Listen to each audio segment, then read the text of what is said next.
Second problem, we have x squared minus 3x, x squared minus 36 over x squared plus 2x minus 8 divided by x squared plus 5x minus 6 divided by x squared minus 4x plus 4. The key here is factorization. And how do we factor? Well, let's take that first. There's no common factor there, no GCF. So we have what? Two sets of what? Parentheses. And we're going to do the separation. X squared can be separated into what? X times what? X. And obviously the 36, as we did before, is 6 times what? 6. One is negative, one is what? Positive. And again, it doesn't matter which one comes first. In your denominator, we have x squared plus 2x minus 8, okay? And again, there's no common factor. So we have two sets of what? Parentheses. For your x squared, it will be separated into what? X times what? X. And your 8, that 8 is what? Negative. So keep in mind and focus on the factors of 8. That's 2 times 2. 2 times 4 rather, and what? 8 times what? 1. And the one that's closer together is the 8 and the 4 and the what? 2. Okay? So you're going to use that first and see if that works for you. Now keep in mind that your middle term is what? Positive. So that means that your highest of those two factors has to be what? Positive. So the 4 is positive and then 2 is what? Negative. So this is what we have there. This is division, so that means that we have to invert this. So this will be on what? Top now. And if we factor it, we will get x squared being separated will be x times what? X. And the positive 4. The positive means that both signs have to be the same. What dictates that? The middle.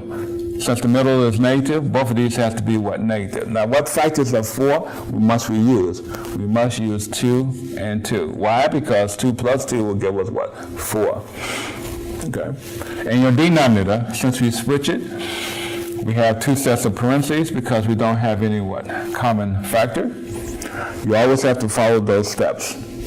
Now, x squared becomes what? X times what? X. And keep in mind that you have a negative 6. What's the factors of 6? The factor of 6 is 3 times 2 and 6 times 1. This time, that's a negative 6. So that means that one has to be negative, one has to be what? Positive. But if we look at it, the one that's closer related this time would not be it because one has to be negative, one has to be what? Positive. And we will never get that 5. That is the key item. That is your key item, that you will never get that 5 if you use 3 and 2, because one has to be negative, one has to be positive, we have to subtract that. And if we subtract 3 from 2, that would give us 1. And your middle term is what? 5. So obviously we have to use what? The 5, being 6 and what? 1, because the difference of these two things is equal to what? 5. That's the strategy that you're going to employ. So that means that you're going to have what? 6. And you have 1. Now, which one is negative? Well, this one is negative, and this one is positive. Why? Because if we subtract 1 from 6, you get a positive what? 5. Okay? So we have everything factored. Everything is all lined up. All you need to do is cancel what you have common. Let's start over here. As long as you cancel 1 on top and 1 on the bottom, you're good to go. So x minus 2 is there. What else? We have what? X plus 6. I believe that is it. What do we have remaining? I see that I have what? X minus what? 6.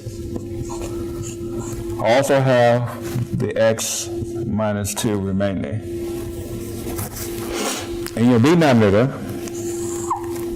I have what? X plus what? 4. And I have what? X minus 1.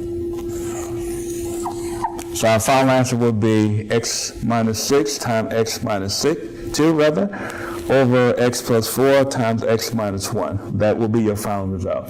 So multiplication and division takes a lot of factorization that goes with it, for us to get it done.